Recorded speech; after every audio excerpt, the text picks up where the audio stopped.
how is your day, Darryl? So far, it's very good. It is a normal day, if such a thing exists. I had to decorate a few or paint a few stands for an exhibition that we're going to have on towards the end of the year this morning. So that's it. Teaching this afternoon. Sweet.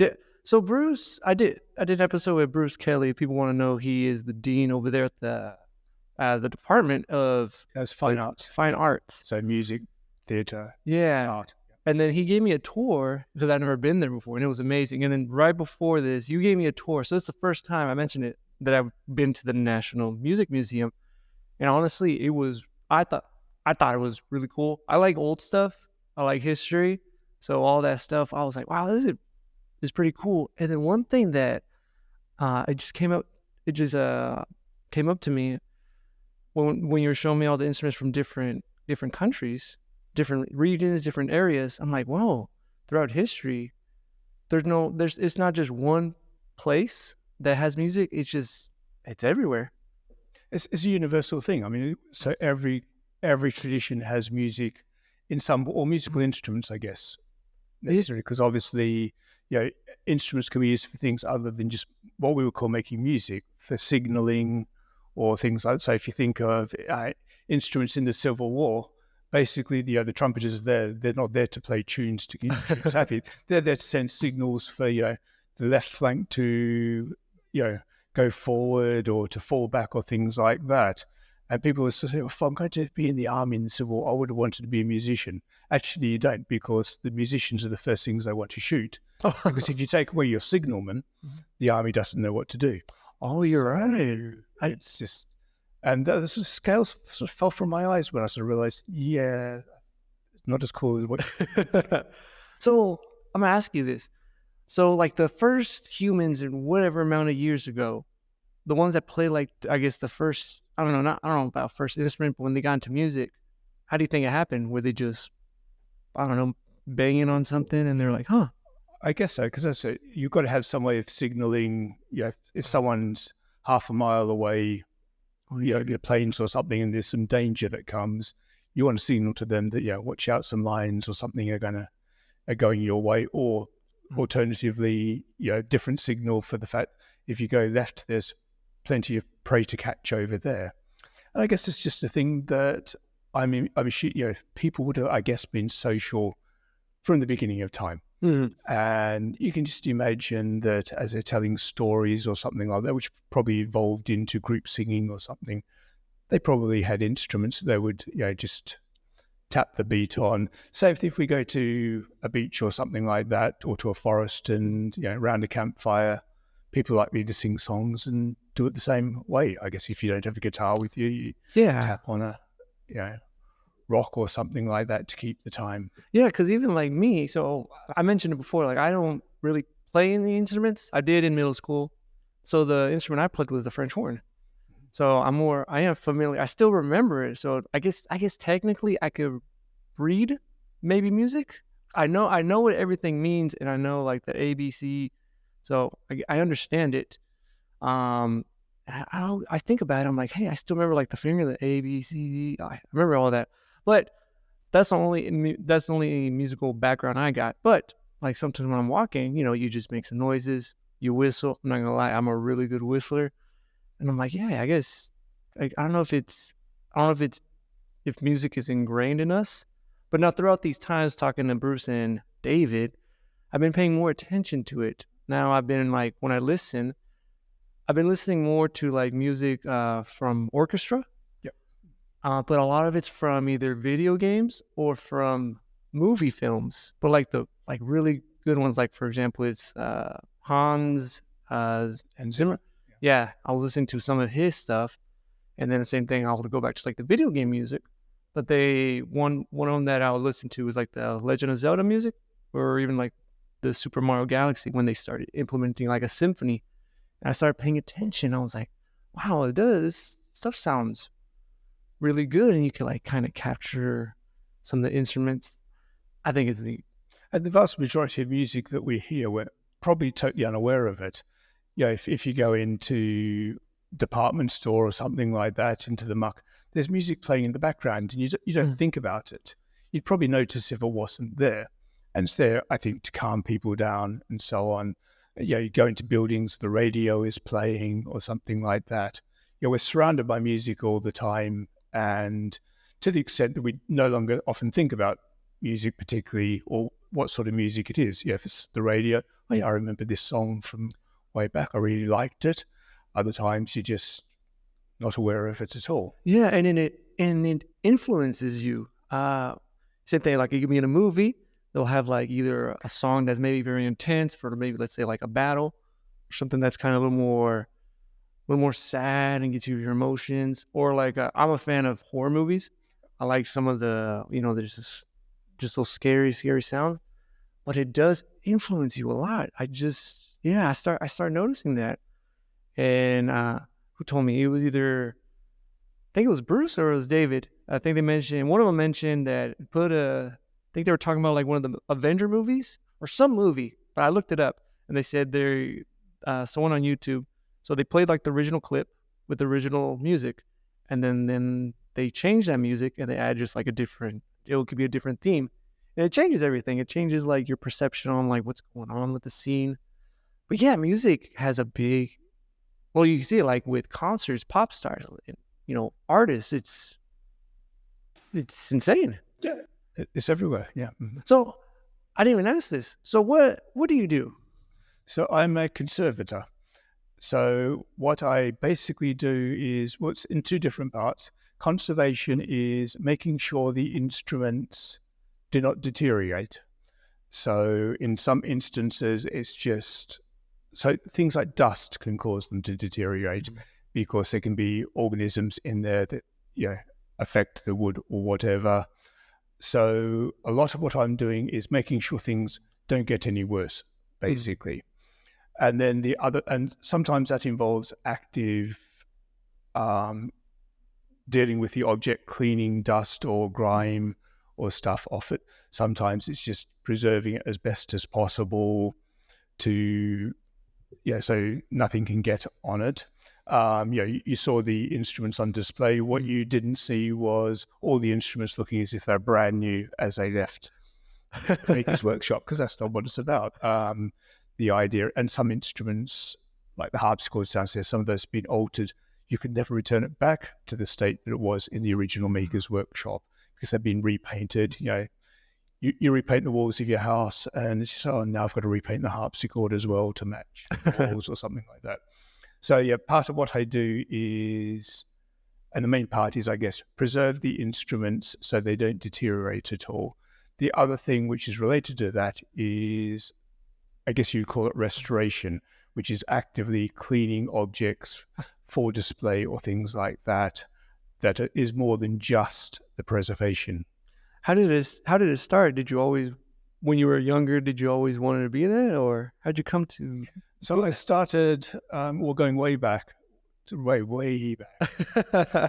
So I was a guitarist when I was at school, and I realized I was never going to become the next Segovia or something like that. So I thought, okay, there's a lot of guitarists around. They're all going to be better than me. I know, I'll play a lute. Mm-hmm. Much less lute people around. It's going to be much easier to become a good lutenist and so on. The only way I could afford a lute was to make my own. So, and this was, I think I was 15 at the time at school. My music teacher had a catalogue from the early music shop in England. And so he loaned it to me and I ordered a lute kit. Bit of help from the metalwork teacher at school. I made up this lute and probably discovered I'm never going to make it as a lutenist either. And then got fascinated in harpsichords, probably because they're the most expensive thing in the catalogue I had, and thought, well, one of these a year, I'm going to be doing absolutely fine. I had no idea about material costs or overheads or things like that. And that started when I went to university for undergraduate. There was a 1760 harpsichord that the university owned. It had about, as University of Western Australia, it owned about 500 historical instruments. They weren't particularly displayed or anything like that. But I sort of was able to snoop around the harpsichord a bit and got really interested in that. There's it was there. It's really fascinating to see the workmanship that goes into it. So I eventually came over to England to be an instrument maker, making harpsichords. And then there's a collection in Edinburgh that I used to visit every 6 months or something like that. And I became much more interested in the original instruments made by the people 300 or 400 years ago than making my own, because once you made an instrument, you know how to make your own instrument. But it's a bit like detective work, CSI of instruments, looking at the instrument, how is it made? What are all the little things that you look for, forensic, what's that scribed line there for? What's that for? And then trying to replicate that. So then I worked in Edinburgh with the instrument collection there, and that's where and people who'd worked in it as conservators and so on. So that's really where that came from. And how'd you get over here to Vermillion? Okay, so I'd known about the collection. I first visited the collection in 1996 for a conference. Every year there's the American Musical Instruments Society has a conference. And so I knew about the collection. I knew a number of the people who worked here. And I visited 3 or 4 times before getting the job. But anyway, before that, so as I'd come for conferences, I knew the people. I mean, when I had my job interview and so on, all the curatorial staff I had known for years and years. 3 or 4 of them I had known for more than 25 years, another for 20 years, another for 15 years. So I had known all the people, and I knew the collection, which is the main thing. It's, people say, why are you going to Vermillion? It's just like, it's one of the best collections in the world. Of course I'm going to go to Vermillion, sort of thing, given the opportunity. And it was also the fact I'd be able to do teaching on a graduate course of history of instruments and so on. So partly the museum, partly the teaching were the big attractions for coming here. Wow. And how are you liking it so far? I love it. I mean, as I say, I'd known the place for many years.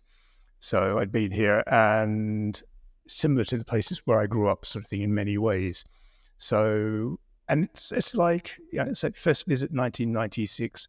In many ways, it's like the place hasn't changed. It's a very familiar place, even though all the shops downtown are probably quite different shops than what they were. The main street looks exactly like it looked and so on. And such a friendly place. It really is. From the start, everyone's welcoming. And of course, the fact that I knew quite a lot of people before I came anyway really helped. Wow. Okay. That's really cool. So originally, where are you from? Like what part? From Perth, outside of Perth in Western Australia. Oh, okay. And so I left to go to Britain when I was 20. So, and that was to work originally as a harpsichord maker, as I said, too. I want to thank today's sponsor, Main Street Inn. If you're ever in Vermillion, South Dakota, and looking for a place to stay, I highly, highly recommend the Main Street Inn. A 7,000 square foot fraternity renovated to be the only bed and breakfast in town. They have a living room, dining room, 5 beautiful rooms if you need to spend the night. You can also book the place for graduations, birthdays, weddings, you name it. The owners are great, and they serve breakfast, of course. Go check it out at 221 East Main Street. Link will be in the description below. Now, I got a question. I like asking this to people from different areas. So, where you're from over there in Australia how different is the climate versus right now? Versus right now.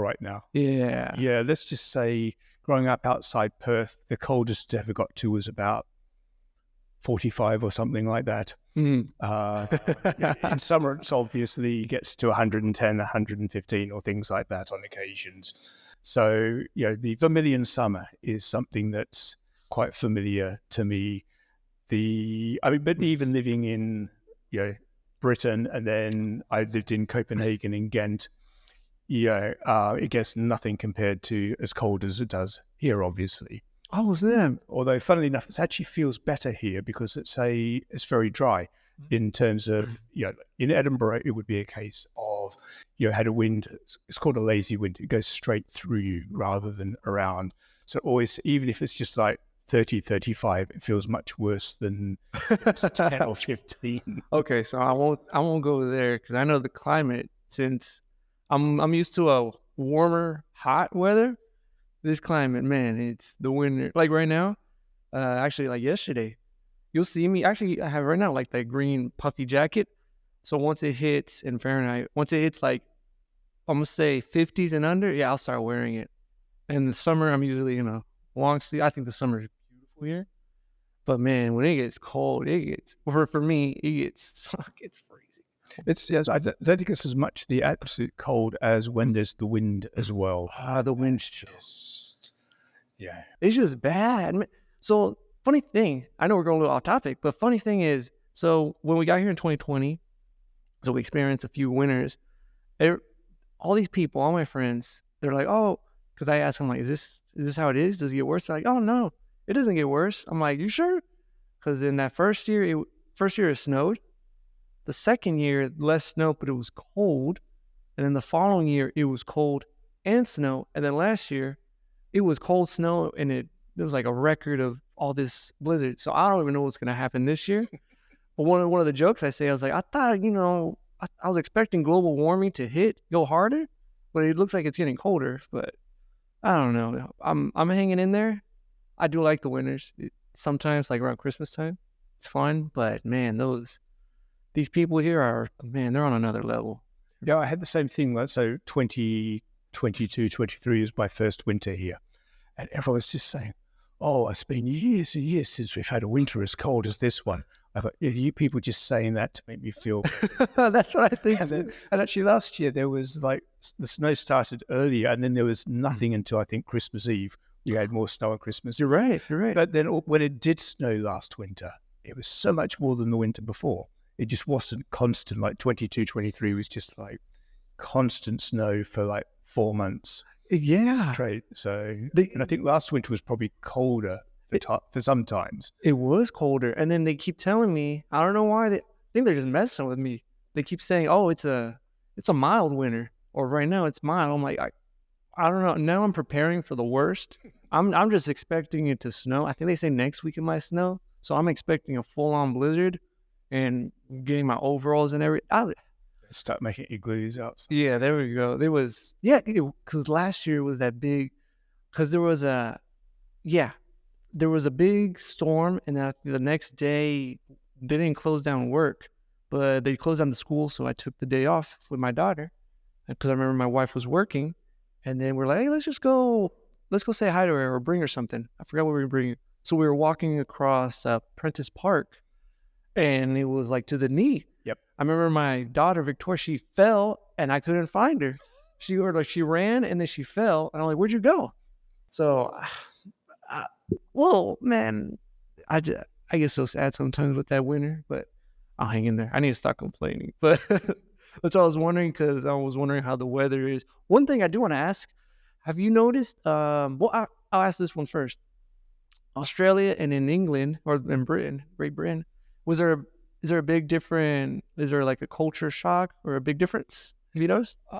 There wasn't so much for me that I was aware of. Obviously, the temperature is quite different and so on. The big thing, and it's the same thing for here as well, it's the same language. And so it really didn't take me long. So, I mean, in many ways, I can't remember going from Australia to Britain. But I do remember, a few days after I arrived, I was staying in London for a week before going up to Lancaster, where I was going to live, and went there's an instrument collection just off Hampstead Heath, which is big parkland. It's fairly central London. And it was like 45 or something like that. It wasn't particularly what we think of as cold. I'd never been so cold in my life. And literally, I'd never been so cold in my life. And even now, I've had much colder temperatures since. But that was, I need to get some different clothing here. But the actual way of life was quite similar. And likewise, here, it's sort of the basics are similar. But before coming here, I'd spent 3 years living in Ghent in Belgium, and before that 18 months in Copenhagen. And there you've got very big culture shocks because you've got different languages. So lovely coming here, and I didn't need to.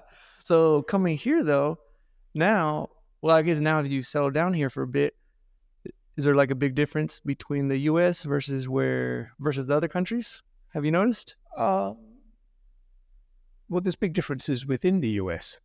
So, Vermillion's obviously going to be a very different place to, like, we spent 2 weeks in Chicago in summertime, and that's massively different from here. And the people are different as well. So Americans I always find on the whole pretty friendly, whereas people in the UK are probably much more reserved, things like that. So there's things like that. But yeah, I find even within the US, different parts, people are the whole lifestyle is very different. What about food? I know that's one thing a lot of people from other countries tell me. They say, yeah, the food's different. My wife. So 2 things. When she came here, we went to Walmart, and then she said, why is there a lot of like fridges, like a lot of frozen stuff? She's not used to it because over there, I guess where she's from in Mexico, it's mostly like, I guess there's always like a market. You get your stuff a little more fresh. There's the butchers, depending, I guess, where you're at. She's like, wow, there's so many frozen stuff. She saw the frozen pizza. She was like, there's a lot of frozen pizza. And then one thing that she noticed is when we hit like some of the fairs or carnivals, she says, why is everything fried? Because she'll see like, of course, you got, your basic fried stuff, but she saw fried Oreos, fried Twinkies, fried donuts, fried, I think they had like fried beer. She was like, why is everything fried? And I'm like, I don't know. That's a good question. Yeah, I lived in, I guess half of my life I lived in Edinburgh. Scotland's famous for the fried Mars bar. So really? Yeah, deep fried Mars bar. I've never had one. It frightens me. So I don't find the food to be that different, or the types of food, at least to Britain. I think it's become a lot more convenience based. Obviously, Europe's different. There's still a lot more fresh food places like that. Is there a specific type of food you like, or cuisine? I know we're going way off topic on food now, but nothing that I can think of as a must-have. I often like to eat. If I go to a place, I like to eat something relates to the locals. And so the first time I went to, this is about 2000, 2001, I went down to southern part of Virginia for a conference. I was telling someone, this we'll take you out for dinner. Is anyway, well, I'm near the south. I'd like to try some southern food. And you could tell the look on their face of absolute horror of southern food. And I think this was Memorial Day weekend or something like that. So anyway, the place we went to was closed. And they then took me to Outback.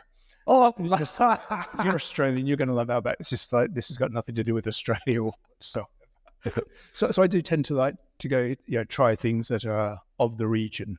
Okay. Is Outback Steakhouse, is it like, I guess, is it authentic or not really too much? Is it what, sorry? Is it authentic? No, it is. Okay.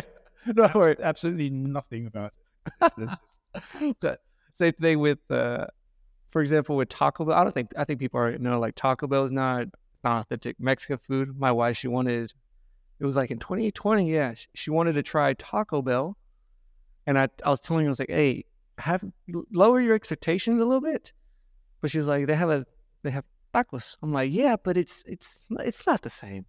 She got it, and then she ate it, and she was like, this is like one of the worst things I've had. I'm like, yeah, kind of lower the expectations a little bit. I even know with some of the Tex-Mex food here, or in the U.S., because since I'm from Texas, I know Texas food or Tex-Mex food, and my family's Mexican, so I know both. So I know the differences. I like both. They're fine. One thing that she's noticed is she's like, well, how come they put like a bunch of sour cream and cheese and lettuce? I'm like, I don't know. I don't know why they changed it, but just different areas. But I think also some people, they do think it's more authentic, or they think it's authentic. I'm like, nah. So that's why I was wondering. I was like, I don't think that Outback. There's absolutely nothing there. And it's not too different from any American steakhouse in many ways. But it's just, I guess it could be the decor or something like that. Well, what is like the typical cuisine for like Australia, or typical food like? So it's a very outdoors place. So a lot of it is grills. There are people who basically barbecue all year round. They'll be barbecuing food. It's a very outdoors type place. So a lot of meat and stuff like that. And okay, so that's why they probably, when they made that Outback Steakhouse, oh yeah, it's steak and this. Now I get it. All right. But we'll jump back to the topic on the music stuff. So I mentioned this, the instruments around here. Is there some, or you showed me one of the instruments on the guitar section. Is there like another instrument that you like? No, actually, let me go back. Let me go back to that. Because you play guitar, but do you also play in other instruments? Not really, no. I sort of dabbled in things like mandolin and so on. And with keyboards, I can play, the half of 3 tunes sort of thing. I'm not a keyboard player at all. As a guitarist, you use both hands to get one sound. Keyboard, that hand does something, that hand does something else. Oh, I've only got one brain. It does not work, sort of thing. So. Well, I don't know, because guitar seems like also I guess every instrument is very tough, but like how the way you guys like is move, like maybe I need to try it, because the only experience I have with guitar is, the video game Guitar Hero or Rock Band? That's the only one, and I'm guessing that is not as close as it is, right? Correct. Well, I've not played it much. And sort of, there's guys who play hours and hours on it. I'm thinking, why didn't you just play a real guitar? And the amount of time you'd spend playing, a real guitar, you become quite good on a real guitar instead of quite good at doing Guitar Hero. I think one of the things could be it's with Guitar Hero, because I'm very familiar with it.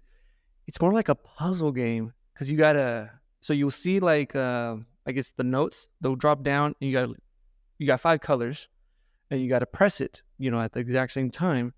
So I think it's probably more like puzzle, because I've seen it where they go, you can see on YouTube, like this guy, I don't know what they have, some crazy amount of notes, and they're just going but I wonder if it would be the same with the regular guitar, because there's also a game, I think it's called Rocksmith, where you plug in a real guitar, and it shows like the notes. I don't know how good it is, but I know there's a game like that. You plug in a real guitar, but let's say I wanted to play guitar. Is it very hard, or what's the best way to play play an instrument? Well, I found that I think I was 10 when I started to learn to play. To get chords that you can accompany yourself singing doesn't take long at all. You can get that very quickly, and it becomes there becomes a point where all of a sudden it's a big jump, or at least I found it was a big jump. I started playing folk guitar chords that you're sort of strumming along to whatever song was around. And then I wanted an electric guitar, and my parents, to their credit, the deal was they'll get me an electric guitar for my birthday if I agree to have classical guitar lessons. So, and it's one of the best things by far they sort of did was that deal. And learning classical guitar, again, because that's finger picking rather than strumming or things like that. And again, at the start, it was fairly easy. I'd been playing folk guitar for 18 months, 2 years at that stage. And then there comes a part that it's new techniques you've never tried before, and things come into it. Now, it's a lot better than something like violin or something where the guitar's got frets. It's not too difficult to hit the right fret, whereas with the violin, your finger's got to be in the right spot or it sounds really bad. So it's not too difficult until you get to the certain level where there are all these new techniques. I guess it's the same if you speak to a mathematician or something like that. How easy is math? Well, 2 + 2 is fairly easy, and so on. When you're doing sort of like 4-part quadratic equations are 4-part, aren't they? So that's obviously you have to learn all the stuff in the background to get to that, and it's a new technique. What is it? Do you have a favorite genre of music, or do you prefer electric guitar or the classical guitar, or for you it's kind of like the same? It's kind of like the same. In terms of the instrument I play, I mostly play electric guitar now, but I play classical music on it. It is a means of getting the music out, and so I tend to play the electric guitar. That's what I feel more comfortable playing. Oh, okay. I play all sorts of music on it. Do you have a favorite artist or guitarist? Probably, I like, if it's a good guitar playing, I like it regardless of genre. I guess it'd be probably jazz, Wes Montgomery, Joe Pass or something Martin Taylor, something like that. Some of the artists, the one that comes to mind that play would be like Jimi Hendrix, and also what's his name? He's from the band Queen. Or Brian May. Yeah, Brian May. I remember because we were watching the movie Bohemian Rhapsody, and then we saw the movie. I think it was this year or last year. There was a movie about Elvis. Was it just called Elvis? I think. Yeah. So, and I was looking. And then I saw some type of music evolution on YouTube, and it showed like the Beatles and that. So I was thinking about it right now, like how music has progressed. You just got different styles, different genres, and I don't know now. I haven't paid attention to it, but what do you think about the music currently? I very rarely hear it. Honestly, it'll only be if it's on a radio or something like that. My musical taste stopped at about 1986. No, my dad said he loves the 80s music. I think he's also a little fan of the 90s. I think when they hit like the 2000s with screamo music and more like that punk, I think he said, nah, that was it for me. I like all types though. The only thing I'm not too much of a fan, but I think I just got to listen more, is country music. I think I just need to listen more of it. It's just a different rhythm, maybe, different style. But I think, I don't know, if someone could recommend me some good country music, I think it also depends on the region. Even there's so many different sorts of country music. The traditional 50s, 60s country music, the country rock, the Eagles and Poco and people like that, Linda Ronstadt, Emmylou Harris. To me, when I hear any country music today, it's basically 70s or 80s rock to me rather than country.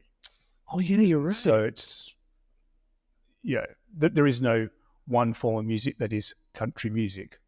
Yeah, like you're right. Same thing could be like with rock, whether you got like punk rock, you got that hard rock, the screamo, and yeah. So I guess, maybe I need to look for some country music, but I need to find, I guess, a genre or something like that. It can be even, stuff I grew up with, things like Lynyrd Skynyrd and so on. Oh, yeah. Those Southern rock at the time, or the Allman Brothers, a lot of that stuff would be considered country if it came out now.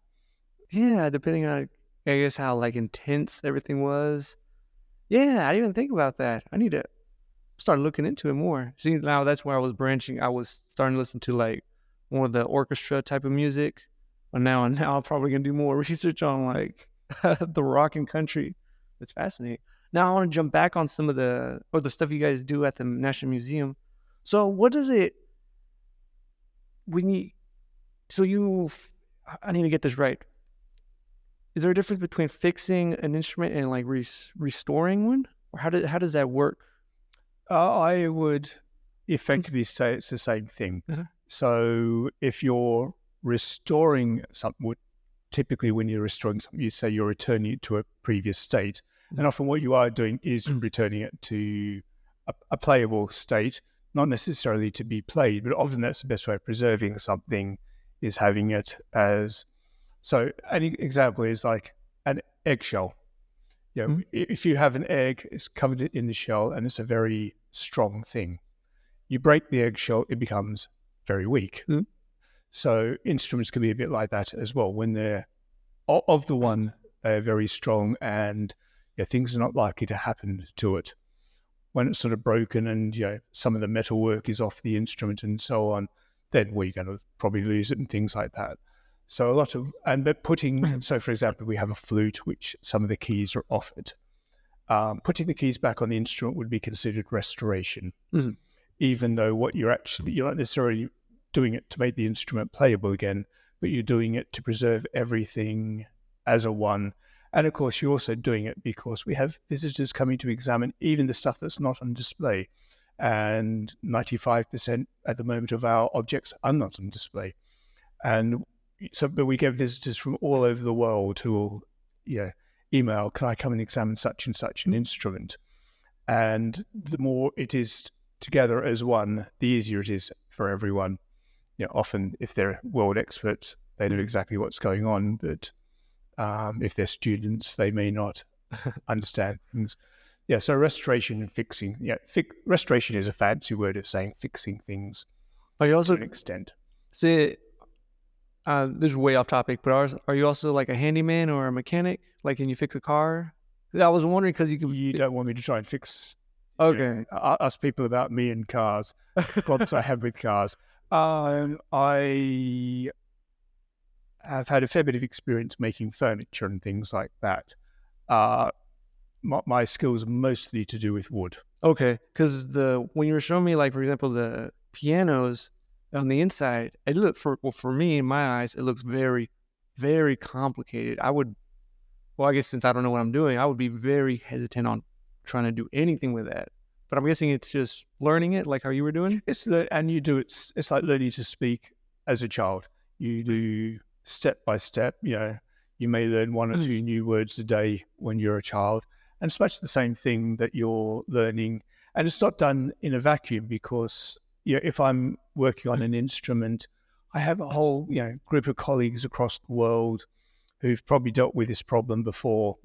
So certainly on a weekly thing, I will be emailing someone will be emailing this. I've got such and such a problem with getting the action out of this piano. Do you have any recommendation how to do it? Mm-hmm. I think so. We exchange information happily across the board with each other to sort of help, Okay.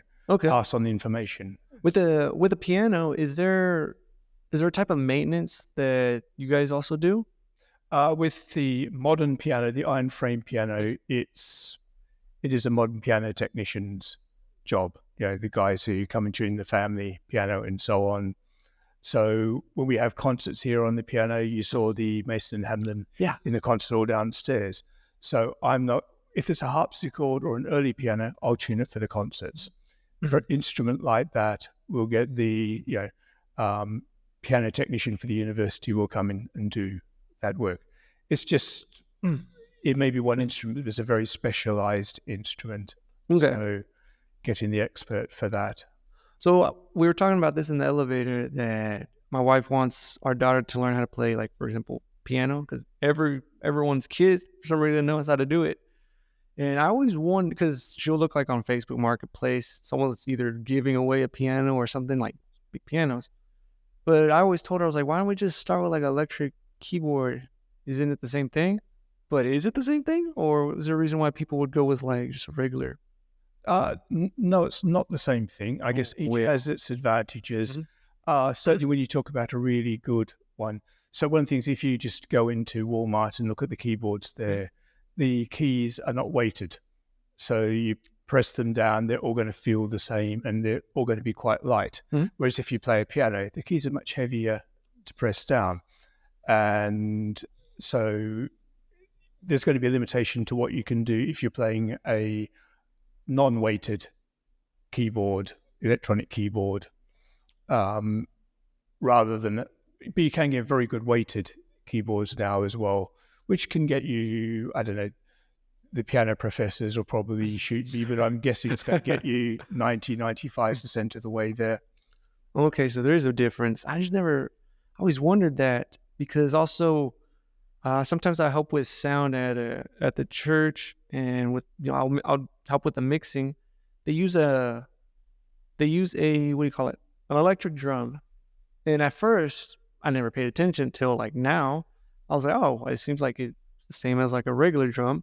And now it's definitely not. I don't know what it is, but it is totally different. Especially like when you, depending who's playing, like when you hit it, sure, it makes the sound, but also you can hear like it's like you're hitting plastic. Yep. Yeah, and I think also I was talking to other people about it. About, hey, is there like another difference? Yeah, because when you, for example, on the electric drum, if you hit it or you tap it, it'll make just one sound.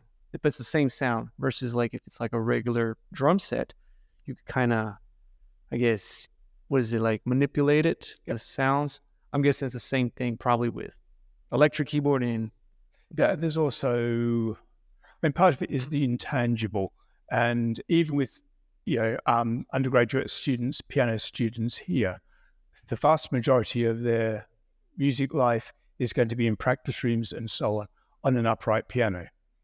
And then when they get the chance to play a concert grand piano, it's just all of a sudden you've got something that's 9 foot long. It's a totally different experience to them, much more powerful sound and things like that. And I mean, I can remember certainly going back the first time I ever, as I'm not a piano player at all, but getting the chance to play a concert grand piano just to get the sound out of it. It's like, wow, what a fantastic big sound. So there is this intangible aspect of it as well, in the same way of to do with any instruments that a violinist, if you're playing a factory produced instrument that's maybe $200, $300 or something like that, there'll be limits to what you can get out of that instrument. And over the past year, 18 months, we've now started getting a collection. We have a donor for the collection who's donated a number of cellos to the museum, and he donated it specifically on the condition that they were going to be used by faculty and students for recitals and so on. And so, and most students, a cello is an expensive instrument, so they're going to have fairly cheap instruments, maybe $1,000, $2,000 or something like that.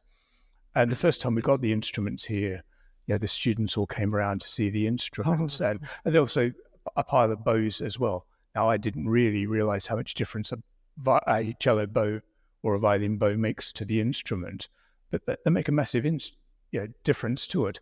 But anyway, to hear the students get to play an instrument, and it's not necessarily a monetary thing at all, but just a really well handmade instrument compared to their factory-made instruments. If they're improved by hand, it's just you see, they can't help but smile, and they can get things out of those instruments that they can't get out of their own instrument. What's that? You mentioned it before, I think. What's that type of? Is it the brand for the violin? Stradivari. Because I recognize the name because I used to watch a show. I think it was called Pawn Stars, where they pawn their stuff, and every so often there was that type of violin, and they would say, "Oh, if this is the one, it's worth so much money. At least it's top of the line." It might be different, but what makes one of those instruments just, I guess, could be priceless, or why do people want to? Why do they want that instrument? Why do they want to play it, especially that type of brand? Well, he was an individual maker, and part of it is, I guess, why do you want a Ferrari? There is that sort of thing about it a bit, but objectively, the old instruments, I was going to say objectively they are better, but actually in blind tests, often you can't tell the difference. Even professional players, often in a blind test, they can't tell the difference between a Stradivari and a modern instrument.